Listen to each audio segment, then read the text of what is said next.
Hai, jumpa lagi dengan saya, Sianaria. Di video pembelajaran kali ini, kita akan belajar bagaimana kita membuat outline dari desain penelitian. Biasanya kita bingung nih ya, mau mulai dari mana. Nah, ini adalah salah satu contoh ya studi kasus untuk bagaimana membuat outline desain penelitian mengenai peranan pola asuh orang tua terhadap prestasi siswa. Seperti apa pembahasannya bisa kita lihat di video berikut. Semoga memberikan pencerahan kepada Anda yang sedang menulis dan ini bantuan untuk metode penelitiannya. Selamat belajar. Buat latar belakang penelitian, kita tertarik terhadap fenomena. Ya, apa sih yang membuat kita tertarik? Ada fenomena sekolah favorit. Ya, kita membandingkan ada sekolah favorit yang basis Kristen ya atau Katolik, ada sekolah basis umum ya atau kita bilang negeri. Ada sekolah ini sama sekolah ini. Dari mana kita mendapatkan kategori ini? Dari mana? Kita mencari prestasinya ya.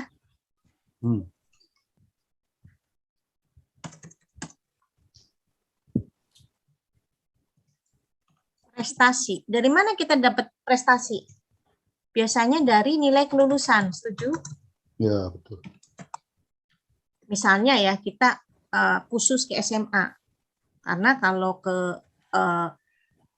kita ke kejuruan itu kan biasanya nggak terlalu nggak terlalu diekspos karena memang tujuan mereka bukan untuk mencari nilai tapi mencari pekerjaan, sehingga kita akan membatasi masalah kita dengan ini tadi ya, prestasi.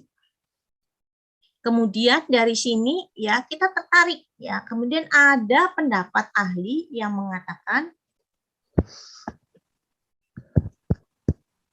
bahwa peranan atau pola asuh orang tua berpengaruh terhadap prestasi siswa.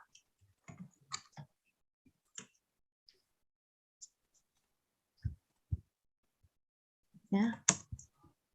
Ada teori. Kita melihat apakah ini teori besar atau teori biasa ya atau grand teori, kita akan cari. Misalnya ya, setujulah pasti ada teori ini ya bahwa peranan pola asuh pasti berpengaruh terhadap prestasi siswa, iya kan? Ya. Orang-orang yang hidup dari keluarga yang utuh, yang bahagia, biasanya prestasinya akan lebih bagus. Setuju nggak? Ya. Setuju ya? Walaupun Setuju. memang ada orang-orang misalnya dari broken home, orang-orang yang dari keluarganya tidak bahagia, prestasinya bagus, tapi itu lebih sedikit. Ya, kalau kita membandingkan dengan orang-orang yang keluarganya utuh, ya keluarganya bahagia, karena dia tidak dibebani dengan persoalan keluarga. Setuju? Ya kan? Secara umum kan seperti itu ya. Kemudian kita cari teorinya, kita ketemu.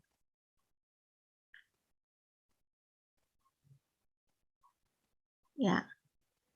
Nah, tadi kan berpengaruh terhadap apa? Tadi kan kita lihat bahwa pola asuh orang tua berpengaruh terhadap ini.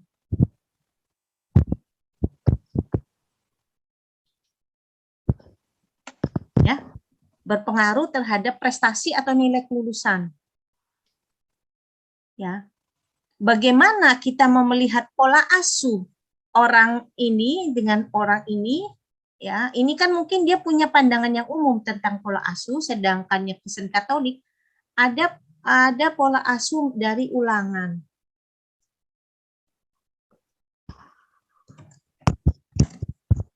Ulangan 6 ayat 9. Tentu kita akan mencari orang tua yang kalau di Kristen gitu ya, misalnya ya, terhadap ini. Seperti apa?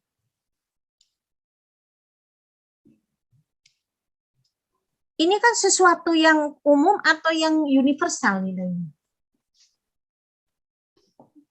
Didiklah anak-anakmu itu universal atau umum? Universal atau Kristen doang? Universal. Dari Kristen itu menjadi universal kan? Setuju kan? Banyak nilai-nilai Alkitab ya yang menjadi nilai-nilai umum. ya, Iya. karena kemudian disetujui bahwa itu satu kebenaran, gitu.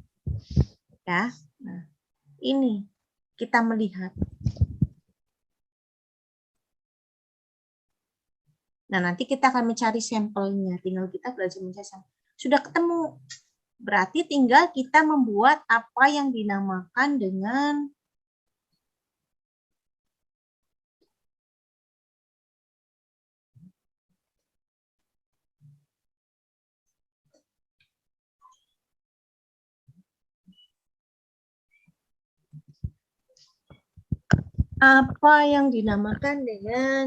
tadi ya, apa namanya, kerangka berpikir.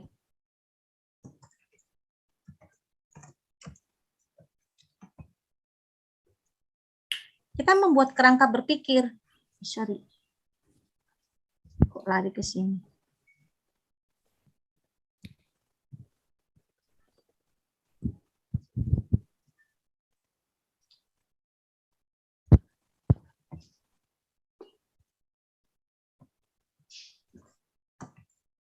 Kerangka berpikir atau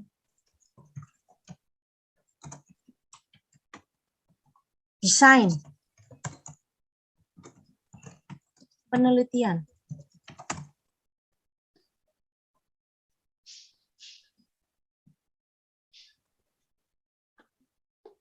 Apa yang kita buat? Desainnya tadi ya, peranan orang tua dalam mengasuh anak, misalnya ya.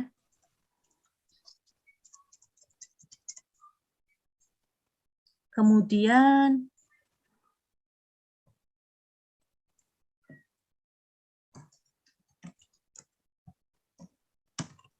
ada prestasi siswa di sini.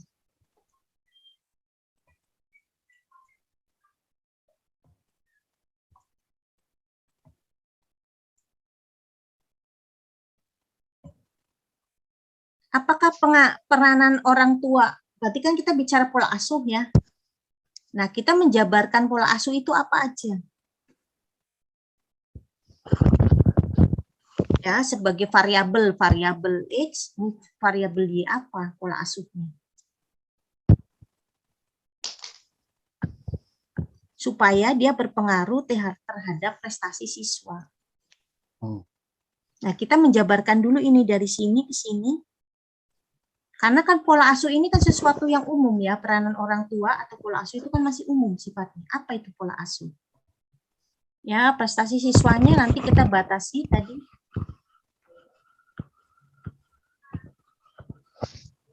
Sekolah favorit. Nanti kita cari ini teorinya, apa itu pola asuh, apa itu prestasi, apa itu prestasi siswa.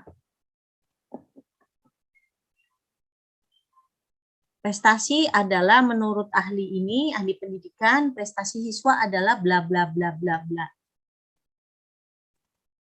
Prestasi itu ada misalnya prestasi akademik, ada prestasi non akademik. Kita menjelaskan kan terhadap prestasi siswa di sini nanti akan kita persempit dengan prestasi akademik.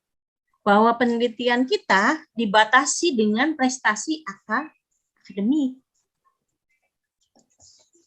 Ya, supaya jangan kemana-mana. Bisa saja dia prestasinya bukan prestasi akademik. Prestasi olahraga. Ya, itu kan non-akademik. Nah, di sini teman-teman ya menjelaskan di sini di latar belakang. Apa itu prestasi? Dijelaskan prestasi ya menurut ahli ini adalah ya sekumpulan pencapaian yang ini bla bla bla bla bla bla. Di dalam pendidikan sekolah menengah atas, prestasi yang umum adalah kita bisa mengacu kepada misalnya peraturan mengenai atau undang-undang mengenai pendidikan menengah atas. Apa sih prestasi? Dia pasti punya penjabaran. Ya kan? Di UCC ada kan? Prestasi adalah ya 1 prestasi akademik, 2 prestasi ini, 3 prestasi, dia pasti akan mengatakan di situ. Jadi bukan kita yang menjabarkan bahwa prestasi itu pasti nilai kelulusan. Ya, kita cerita dulu prestasi secara umum. Tetapi yang diambil di sini adalah kalau orang favorit bicaranya prestasi akademik. Dijelaskan dulu di latar belakang penelitian. Kan ketemu tuh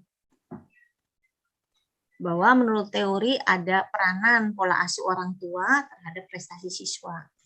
Kita akan melihat, membandingkan antara misalnya tadi ya prestasi siswa di sekolah umum dengan sekolah negeri. Ya, kalau yang umum tadi yang Kristen berdasarkan Ulangan 6 ayat 9 bahwa didiklah anakmu bla bla bla bla bla bla. Tetapi secara umum ada pendidikan dan situ kan menurut ahli kan kita bicara begitu ya. Apa sih pola asuh secara umum gitu. Secara Kristen ada dasarnya apa? Pola asuh kita terhadap anak secara Kristen kan ada tuh. Ini ada yang umum, ada yang umum atau universal, ada yang kita Kristen. Kita bisa basicnya ke sini bisa. Tapi arahan kita adalah peranan ini, ya bukan peranan ulangan. Yang kita akan tekankan adalah peranan orang tua, ya terhadap prestasi. Nah, yaitu tadi ya mengeksplorasi, bertanya.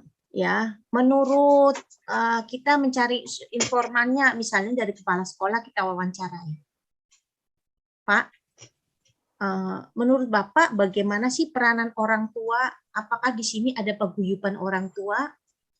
Apakah ada grup orang tua? Seperti itu ya, kita kemudian membedah gitu loh. Oh, di sini nggak ada grup. Ya, secara resmi kita nggak punya grup, tapi kayaknya orang tua punya grup WhatsApp misalnya. Apakah orang tuanya suka kumpul-kumpul? Nah, kita kan tadi meneliti kebiasaan juga orang tua. Oh, ternyata orang tua suka saling ketemu gitu di dalam satu pertemuan sosial supaya mereka bisa ini misalnya saling sharing mengenai bagaimana mengasuh anak-anak. Misalnya, kan biasanya ada ya paguyuban itu. Apakah ada gitu? Apakah berpengaruh? Oh, ternyata orang tua sendiri ya merasa tidak mampu kalau dia hanya mengandalkan dirinya sendiri untuk mengasuh anak gitu loh. Mereka membutuhkan peranan orang tua lain. Ya kan biasanya kalau suka care home anak-anak seperti apa? Kan suka ngobrol juga ya. Kayak saya nih, kadang anak saya di SMA itu suka nggak terbuka terhadap orang tuanya. Saya mesti tanya ke guru lesnya. Kalau ke guru lesnya anak-anak suka cerita gitu loh. Iya Bu, memang tuh anak-anak lagi pada stres bla bla bla. Tapi ke kita kan dia nggak pernah cerita gitu. Nah, apakah ada seperti itu gitu? Misalnya kita temukan seperti itu ya. Apakah ada gitu ya, dan bagaimana orang tua nih, kan ada orang tua yang cuek ya, kayak saya sih cuek ya, ada yang orang tua sangat-sangat, oh ada nih di grup memang ada orang yang tugasnya informan, suka cari informasi, ada orang tua yang tugasnya bodoh amat, pokoknya ada anak-anak kegiatan, gue support dana, misalnya seperti itu, sehingga anak-anak santai gitu ya, apalagi kayak di sekolah Kristen Katolik kan rata-rata orang the have ya, orang punya gitu. Jadi untuk problem sedikit, mau pendidikan, mau bimbingan seperti apa, fasilitasnya ada. Apa sih yang membedakan antara orang kaya dengan orang miskin dalam mendidik? Orang kaya kenapa anaknya lebih pintar? Karena fasilitas. Orang miskin kan mananya buat bimbel, boro-boro bimbel ya. Yang penting kan makan bisa survive gitu. Tapi kalau orang kaya kan bimbel seharga apapun dijalanin gitu, les semahal apapun dijalanin, ya bahkan diantar jemput gitu. Jadi anak-anak udah nggak mikirin kehujanan, nggak mikirin pusing di jalan. Kalau anak-anak yang ekonominya pas-pasan kan mikirin tuh, buset jauh banget ininya kan, mikirin ongkosnya gimana, terpaksa misalnya dia jarang pulang karena kayak anak saya dulu yang pertama itu jarang pulang. Jadi nyambung kalau dia bimbingan bimbel itu dia nyambung gitu, pulang jam 10 tiap hari.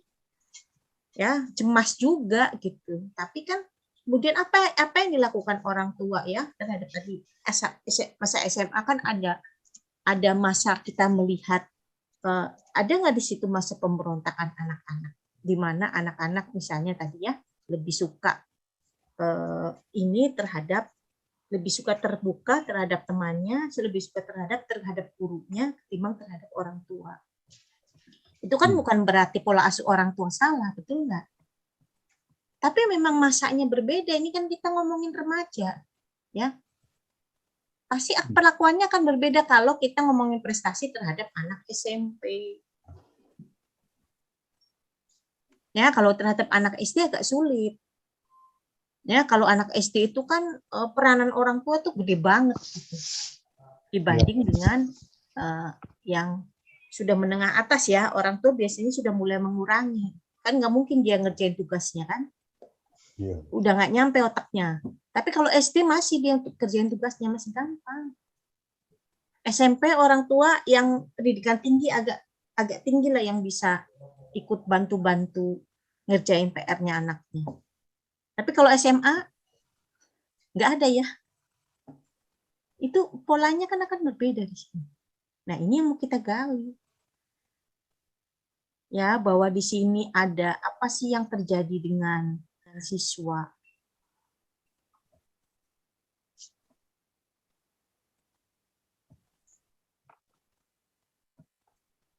Kita belajar di sini kan ada masa perkembangan ya. Masa perkembangan anak. Perkembangan remaja.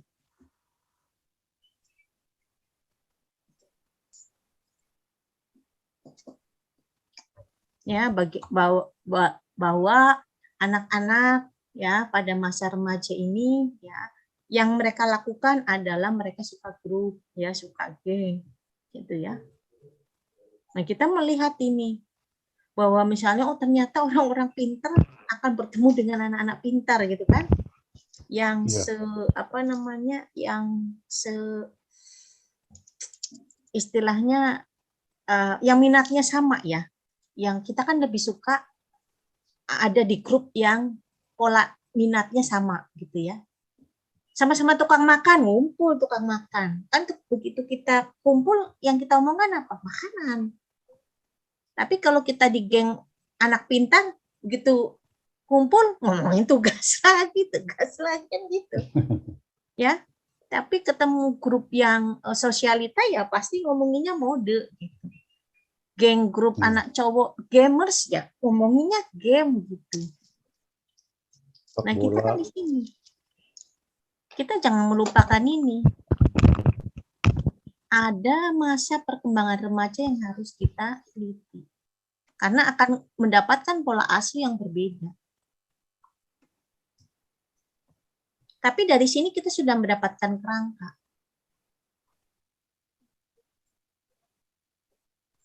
Bahwa ternyata peranan pola asuh yang seperti ini sangat diperlukan.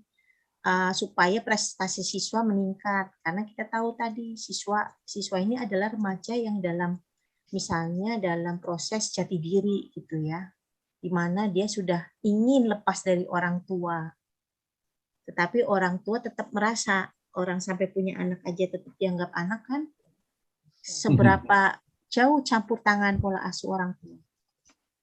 Mendapatkan ini dari mana? Ya tadi ketemu apa sih prestasi? Ya, kita brainstorming. Oh, prestasi ada tadi, ada akademik, ada non akademik. Jangan kita lupakan. Bahwa kita melihat ternyata sekolah-sekolah yang favorit adalah banyak dari sekolah Kristen, misalnya. Kita dapat data dari mana? Kan kita dapat data ini. Ya, cari aja di googling.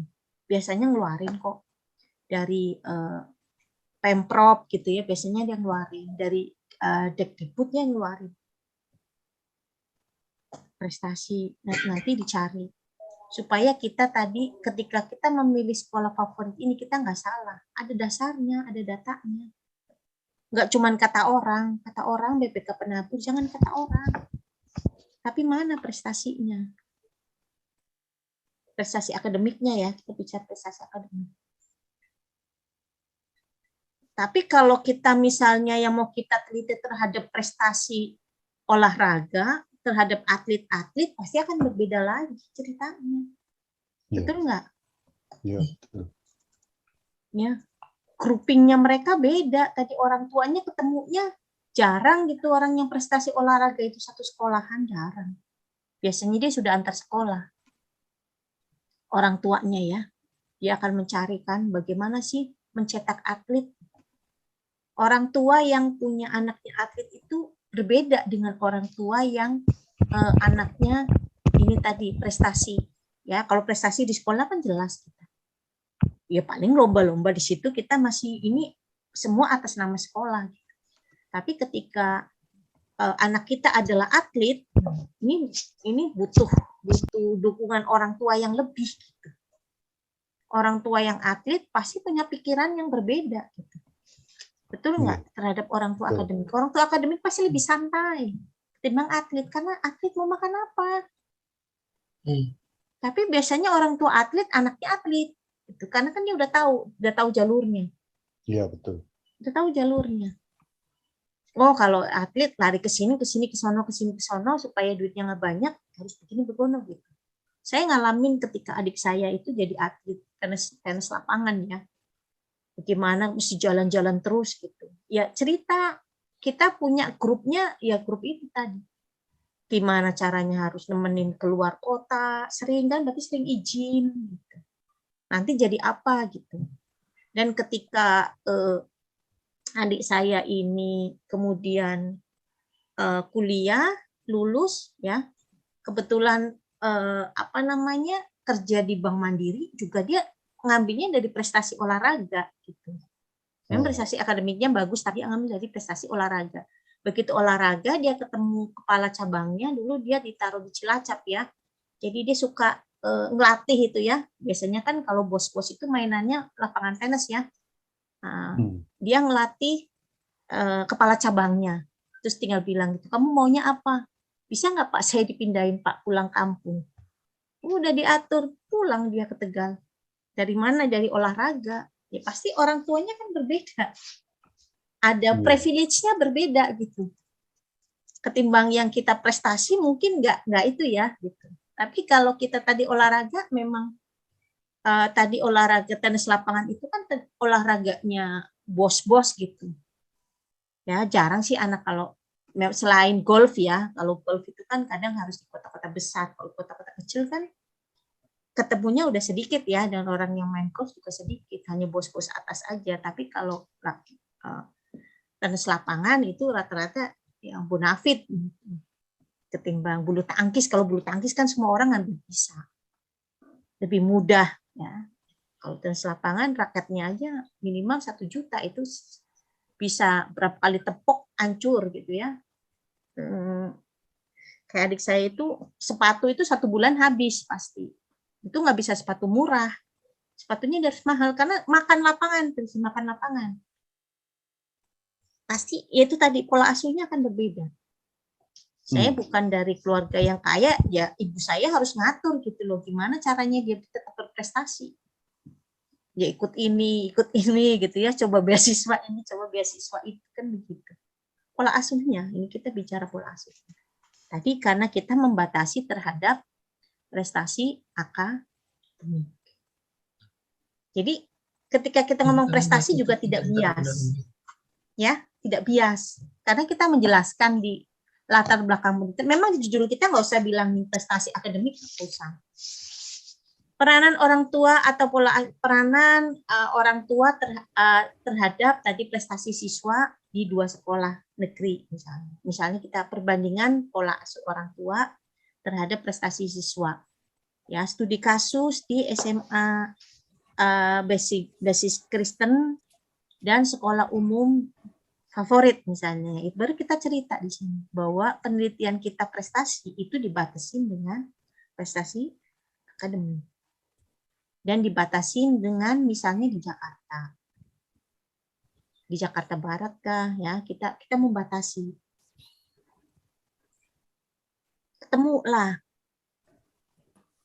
oh berarti ada lingkungan yang seperti itu ternyata ya, bahwa untuk mencetak anak-anak berprestasi secara akademik, inilah yang harus dilakukan orang tua. Yakin deh kalau orang tua sudah begini, mendorong anak untuk berprestasi itu lebih mudah misalnya. Kita menyimpulkan seperti itu. Dari mana? Dari kita mencari peranan ini. Kita tanya, nanti kan sampelnya siapa? Sampelnya gurunya. Guru BP, ya kan? Biasanya kan yang berperan itu ya, kepala sekolahnya. Siapa lagi? Biasanya ada guru yang bertanggung jawab terhadap prestasi kelulusan, ya misalnya itu biasanya ada panitianya. Jadi dia yang ngatur bagaimana caranya anak-anak ini bisa masuk jalur undangan gitu ya. Kan saya baru ngalamin tuh anak saya, ceritanya begitu. Oke, ketemu nih kita dari sisi guru, dari sisi kepala sekolah, dari tahun ke tahun, Bu. Gimana sih peranan orang tua? Oh, biasanya menjelang ini orang tua suka datang ceritakan. Orang tua ini modelnya begini-begini, Pak, begini Bu Gono, begini-begini Bu, ceritakan. Nah, kita menggali gitu loh peranan orang tua di sini. Sesudah itu kita tanyakan, benar nggak? Kita tanyakan kepada siapa? Ya, ada pada orang tua yang ada saat itu.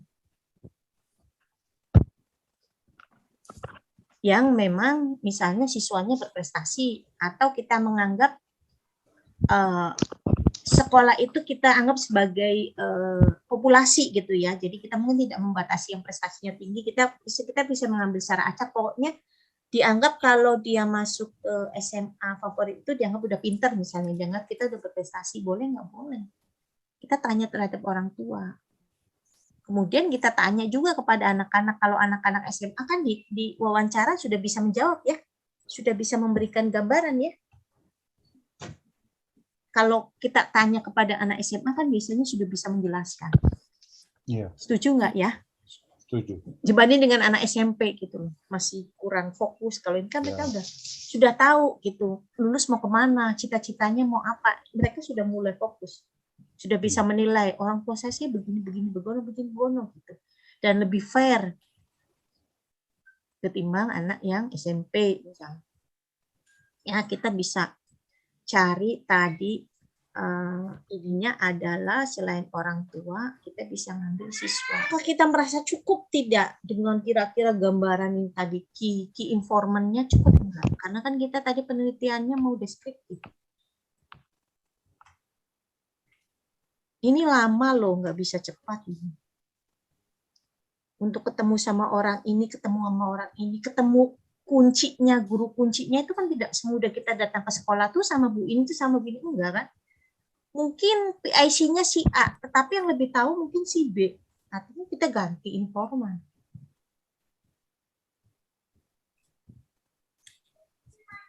Ya, sampelnya berapa? Nah, kalau ini kita tidak bisa menentukan sampelnya berapa dari populasi ini, kita nggak bisa.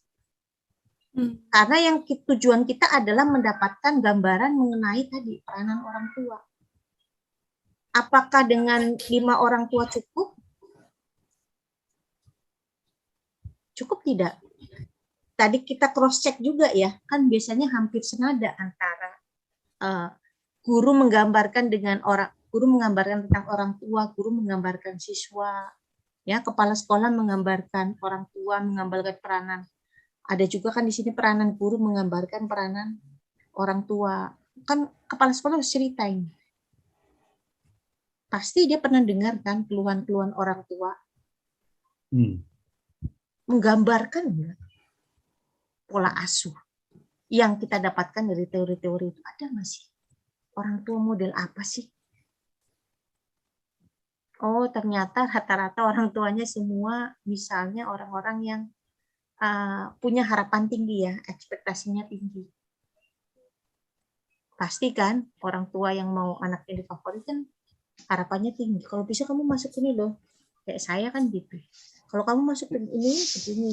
Kalau kamu masuk kayak anak saya itu kan antara ada sekolah SMA dekat rumah yang bisa dengan zonasi dengan jalur prestasi. Dia milih jalur prestasi.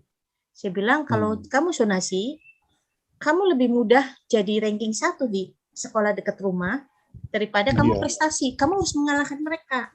Kalau tahu ujung-ujungnya tiket untuk tiket untuk masuk perguruan tinggi tanpa tes, saya bilang dekat rumah.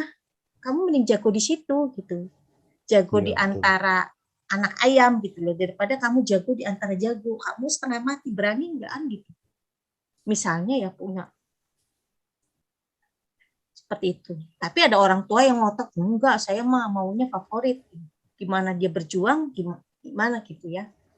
Tapi kalau kami kan punya pandangan gitu. Tujuannya kita adalah undangan. Ya udah, mau di mana aja yang penting dapat undangan. Ya.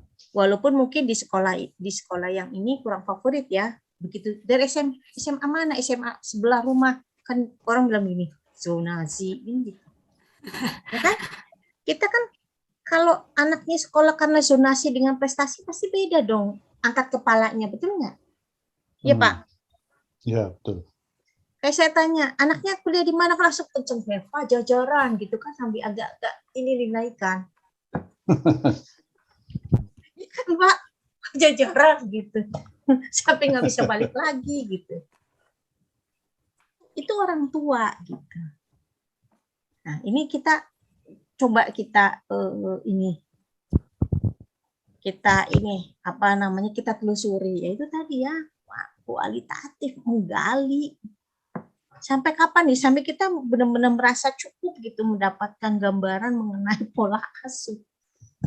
Jadinya nanti buku ini peranan orang tua terhadap pola asuh dari khususnya. Nanti kemudian cerita bahwa orang-orang ini, orang tua inilah yang dilakukan orang tua untuk mendukung anak-anak ini supaya masuk di prestasi di SMA. Ini bla bla bla bla bla bla. Itu cantik sebenarnya, cuman capek. Kalau kita ngomongin capek. Ya. Nggak alih. Kalau tadi pengaruh misalnya peranan orang tua, pengaruh peranan orang tua, guru ya, dan misalnya staf administrasi di sekolah terhadap prestasi siswa kan enak. Sebar angket kita hanya membuktikan berpengaruh tidak berpengaruh, berapa nilainya, seberapa besar dia mempengaruhi. Selesai. Kita pusing ini aja, pusing di statistik. Kalau ini pusing dari awal sampai akhir.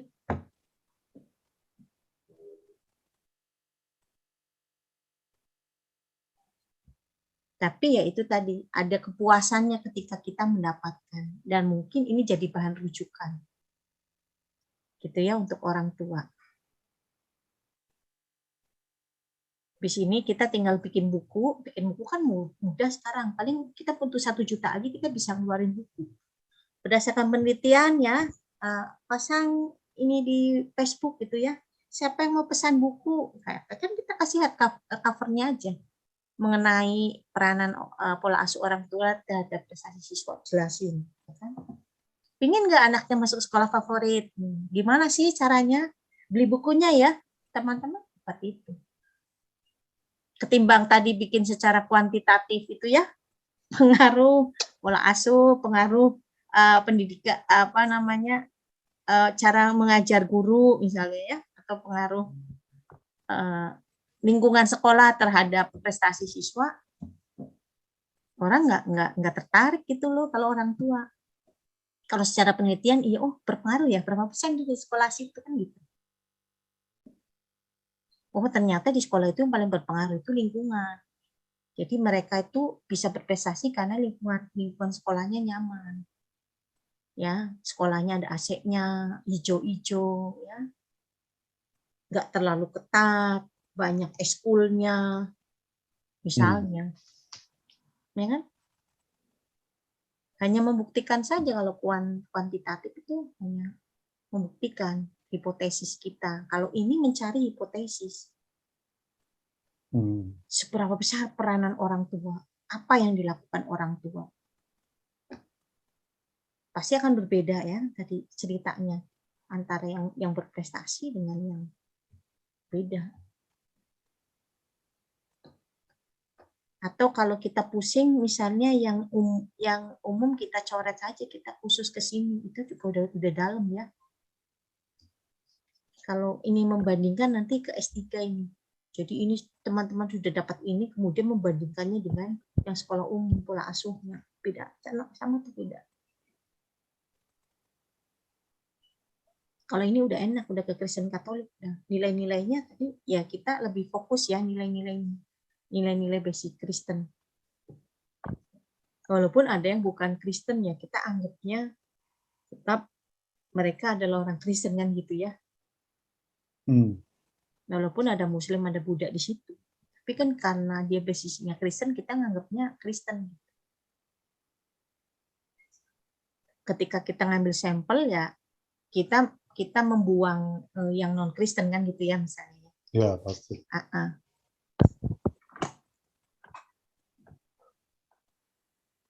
Karena kan pasti nilainya lebih kecil, orang yang non Kristen ini kan pasti nilainya lebih kecil. Maksudnya secara jumlah ya dibanding dengan yang orang Kristen. Tadi ya menafsirkan dengan metode hermeneutik, nanti kita di kuis depan ya.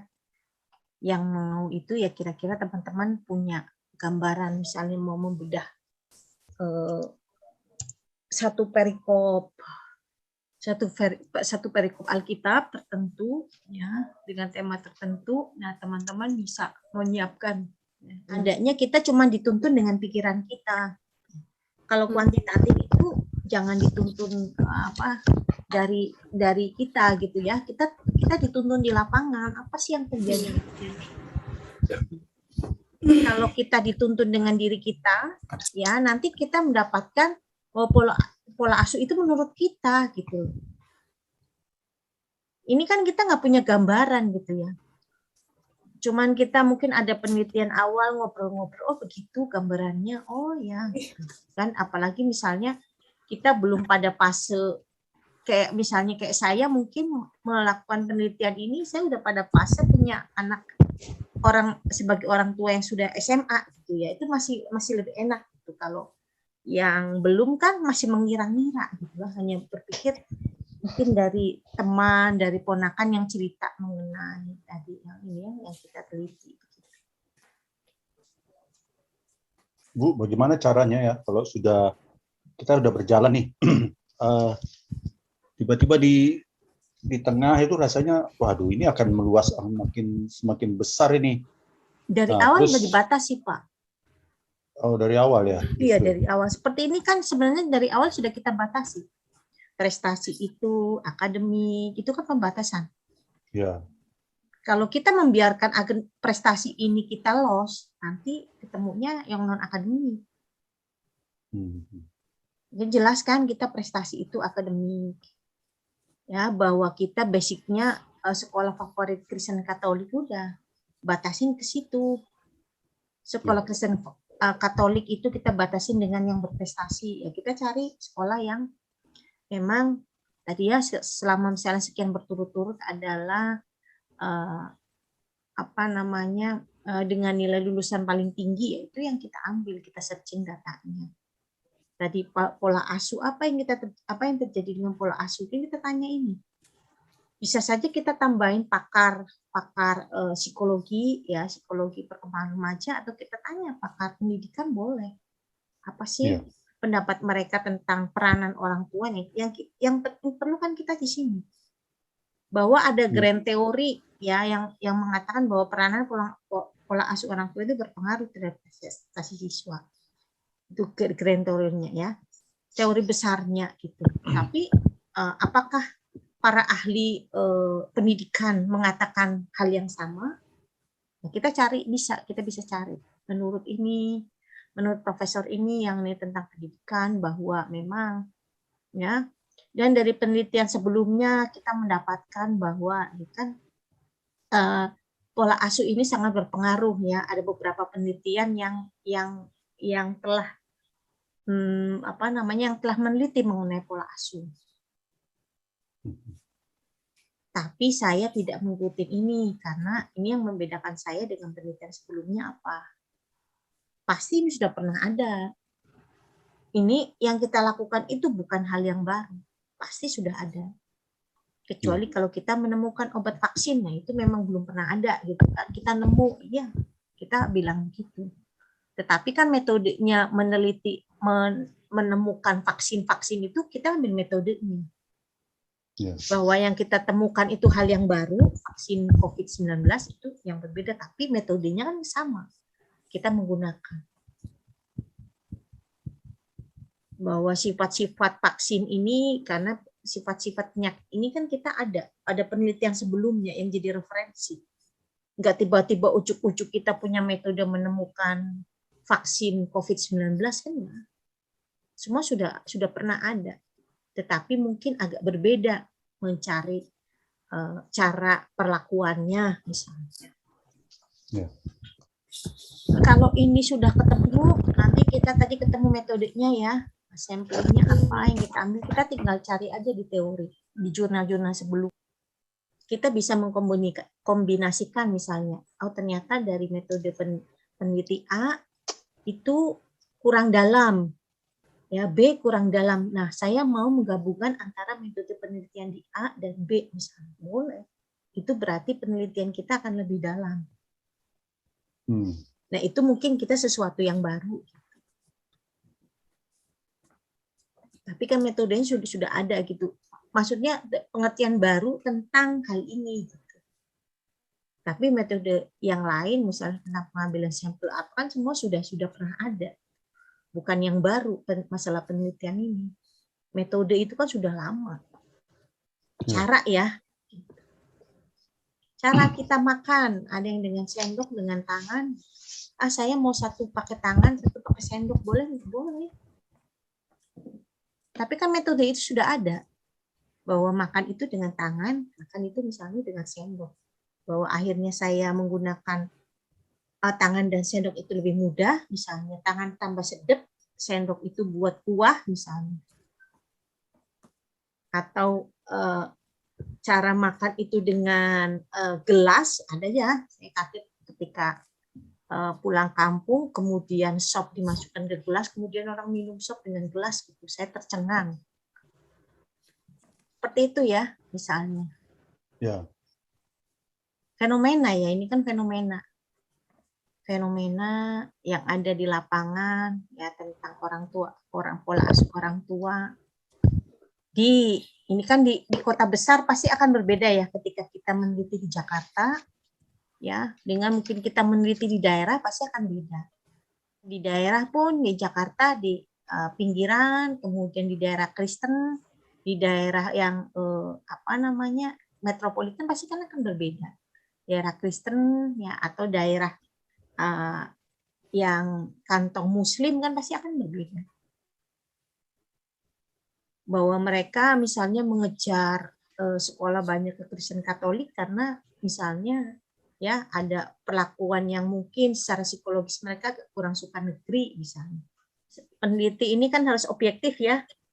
Iya. Jangan mencampurkan dengan pikirannya untuk menjawab persoalan ini, jangan. Kita kan hanya mencari informasi, mendeskripsikan, oh ternyata seperti ini. Itu tadi kan kita batasi masalahnya di sekolah Kristen Katolik di Jakarta. Pasti akan berbeda dengan yang di Bandung. Ya, pola asuhnya pasti akan berbeda kalau di Medan doang, ya. Kalau di Manado, ya. Atau di daerah-daerah lain pasti kan berbeda. Teman-teman bisa sampai mendapatkan ini ya di latar belakang penelitian udah enak ini. Kan kita tinggal menentukan yang namanya penelitiannya seperti apa dari semua ini yang teman-teman gambarkan itu mau seperti apa. Sampelnya bagaimana, ya kan? Metodenya seperti apa, mau etnografika, ya kan? Atau mau pendekatan etnografi, pendekatan fenomenologi, Seperti itu. Tinggal teman-teman nanti tinggal baca aja secara teori, yaitu tadi dipandu dengan jurnal-jurnal itu. Kenapa sih jurnal ini bilang kita lebih baik dengan pendekatan secara etnografi ya? Kita baca itu, oh ternyata begini. Kenapa peneliti B lebih suka dengan pendekatan secara fenomenologi gitu ya? Dasar berpikirnya apa? Oh ternyata ini. Kenapa lebih suka dengan pendekatan secara hermeneutik? Oh caranya begini. Kan kita lihat itu ya caranya. Jadi metodologi itu kan cara memasak ya. Cara memasaknya seperti apa? Oh baiknya ada yang dikukus, digoreng, di steam, kan berbeda ya. Dipanggang, dibakar, itu kan berbeda ya kan. Dipanggang dan dibakar berbeda. Iya, dipanggang pun dengan oven yang berbeda juga. Ada oven yang biasa, oven tungku, ya, oven listrik, oven gas itu berbeda, hasilnya akan berbeda. Ya kalau orang yang tahu cara memasak dia akan tahu bedanya apa. Pada kue-kue tertentu misalnya dia bilang nggak bisa pakai oven kompor misalnya, harus oven listrik. Kenapa? Ada api bawah, ada api atas ya, kita main keteh yang gitu-gitu kan. Pokoknya kalau kita taunya kan pokoknya panggangan oven misalnya, enggak. Semakin detail kita menemukan metodenya, tadinya cara memasaknya semakin kita menemukan bahwa bahan-bahan ini itu tidak boleh diperlakukan sekian. Itu hasil masakan kita kan lebih bagus. Bila video ini menarik dan berguna untuk Anda, silakan subscribe buat yang belum subscribe, berikan like dan komennya, serta mainkan loncengnya untuk mendapatkan notifikasi. Inilah channel memasak, kuliah ekonomi, skripsi tesis, dan juga motivasi. Sampai jumpa di video berikutnya.